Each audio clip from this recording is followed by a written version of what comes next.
New world order is coming, but world is unprepared. Ready for the new world order? Dubai. The provocative panel title that opened the ambitious World Government Summit here last week suggested a new global order is developing, and the world is unprepared. Several articles have discussed who would govern the world after Russian President Vladimir Putin invaded Ukraine on February 24, the most violent Europe since 1939. The tempting conclusion: U.S. and European armies will return to fight Russian, Chinese tyranny, oppression, and, in Putin's case, evil, if Ukraine survives as an independent, sovereign, and democratic nation. A good concept with a catch.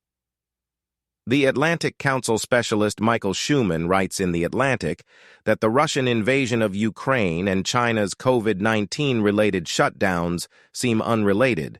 Both are promoting a transition that dangerously divides the world into Washington, D.C. and Beijing. My World Government Summit and Atlantic Council Global Energy Forum statements in Dubai show little enthusiasm for this fractured future. Middle Eastern participants don't want to break with China, Saudi Arabia, and the UAE's main business partner, or Russia, which military intervened to save Bashar al-Assad.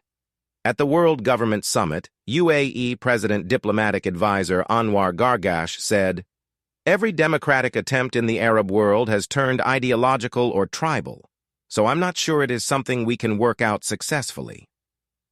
Governance challenges include democracy and authoritarianism. He advises something in the middle of both. President Joe Biden released 180 million barrels of fuel from the Strategic Petroleum Reserve on Thursday, knowing his chosen oil producers would not help. Hours after OPEC rejected Western leaders' requests to pump oil faster and exclude Russia, the decision was made.